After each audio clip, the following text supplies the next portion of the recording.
पर जोरदार ताली बजाएंगे आप सब लोग को। बहुत बढ़िया सुंदर लाजवाब होती होगी। चलिए ये मंच के दर्शक दीर्घा एक बार इस मंच की गरिमा को चार चांद लगाने के लिए, ताबड़तोड़ माहौल बनाने के लिए राजनंदनी युगल डांस ग्रुप कोंडा गांव ये मंच माइक दर्शक दीर्घा आपको सादर समर्पित। स्टार्ट। 3, 2, 1। माया की कोई परिभाषा ही हो, वो तो खुद एक परिभाषा है। माया एक ऐसे एहसास है जे हजारों के बीच में घरो अपन मायारू की सिर पर दीवारी थी और जीवन में हर महीना अपन सुआ के तलाश रही थी। और हम जे महीना की बात करत हैं बोला अपन सुआ मिल गई और वो दीवाना अपन मायारू के माया में मदहोश हो गई।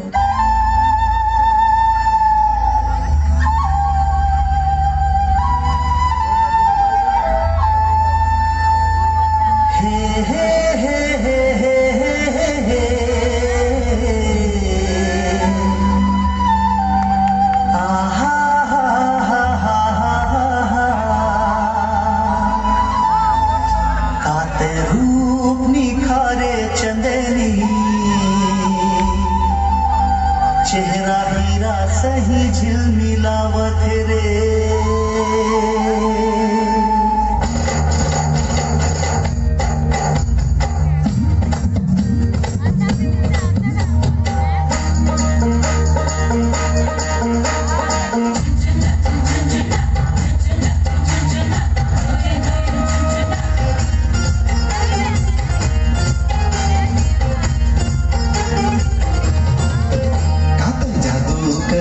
जोड़ीदार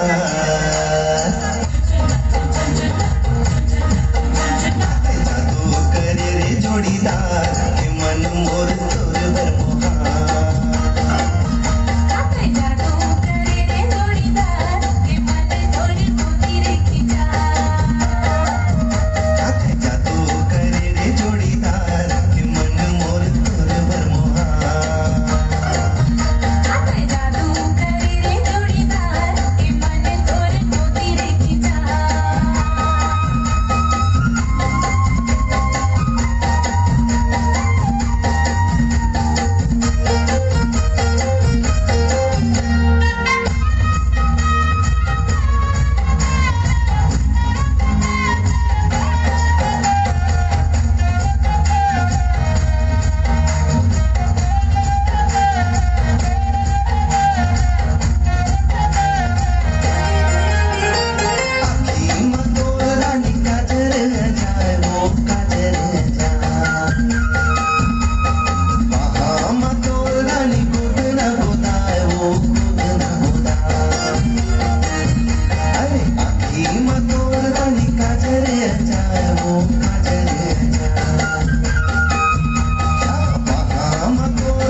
झकोरा गीत माया के गावे माया है मोला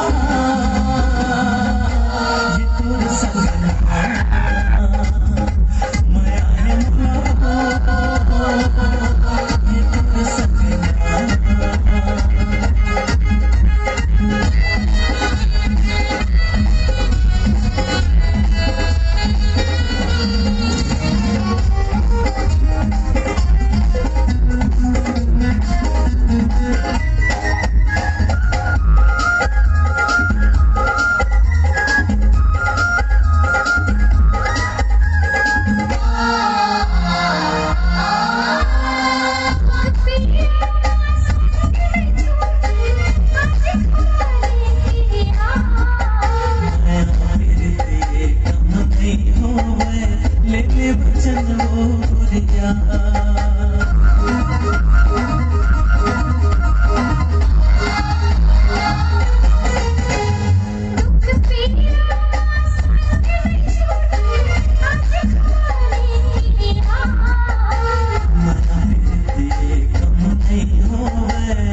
एक बार जोरदार तालियां बजा दीजिए साथियों।